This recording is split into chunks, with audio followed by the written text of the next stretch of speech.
Nous avons le momentum ces jours-ci et nous devons l'exploiter jusqu'au bout.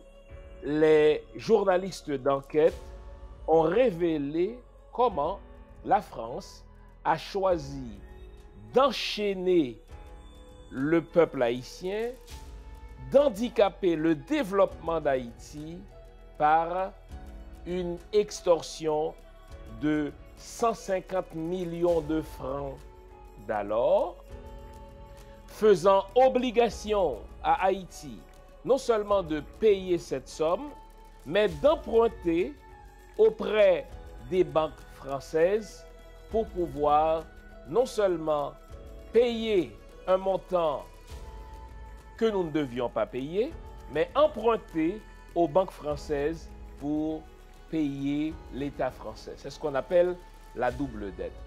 Et même lorsque cette dette que nous n'avions pas a été épongée, la France refuse toujours qu'Haïti choisisse son propre destin. Mais quand on se pose la question, qu'est-ce qu'il en est des Noirs? Les peuples noirs n'ont jusqu'à présent obtenu aucune réparation pour ce qu'ils ont subi.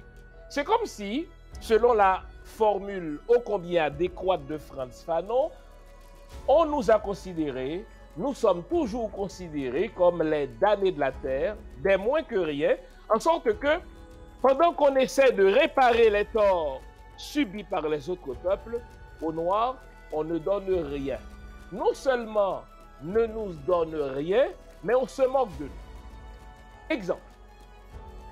Pire, juste avant d'entrer en studio, une amie m'a transmis un article d'un sociologue canadien d'origine haïtienne que nous avons déjà reçu à ce plateau. L'article dans lequel le sociologue Frédéric Boiron nous dit non seulement la France refuse de payer, mais la France a négocié en cachette et au rabais avec le président d'Haïti de 2015, le président Martelly, quelque chose au terme duquel la France ne devrait rien à Haïti, mais la France va seulement rembourser une dette morale à Haïti en l'aidant à construire son système éducatif.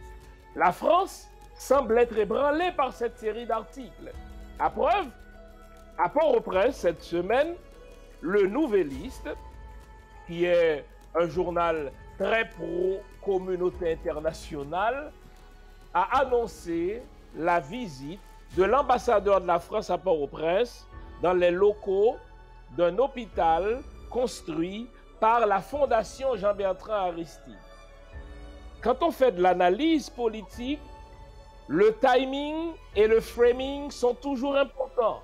Le timing, au moment où la question de la restitution de la rançon de l'indépendance imposée par la France à Haïti est agitée dans l'actualité, l'ambassadeur de la France à Port-au-Prince va rendre visite aux locaux d'un hôpital de la Fondation Jean-Bertrand Aristide. Ce qui m'attriste, c'est qu'il était là à l'invitation de la femme du président Jean-Bertrand Aristide.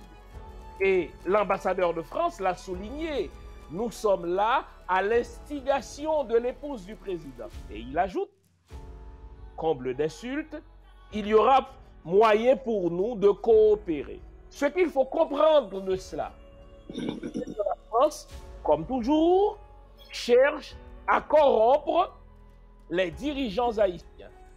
La France a corrompu Michel Martelly, ça ne nous étonne pas, mais que la France aujourd'hui tente de négocier au rabais, et c'est comme ça qu'il faut le dire, avec la Fondation Jean-Bertrand Aristide, une certaine coopération pour faire oublier la question de la restitution, ça ne passera pas. J'avais dit la semaine dernière, puisque le président Aristide a la paternité de cette réclamation à la France, nous lui en reconnaissons le crédit et nous lui avons offert publiquement d'emporter le flambeau. Mais nous n'accepterons jamais que la France négocie quelque chose au rabais avec un Haïtien, fût-ce l'ex-président Jean-Bertrand Aristide, qu'il se le tienne pour dit. Cette affaire est au-delà d'un homme. Cette affaire est au plat d'une fondation. La France va devoir rembourser à Haïti, rembourser au peuple noir ce qu'elle leur a volé et ce qu'elle continue de leur voler.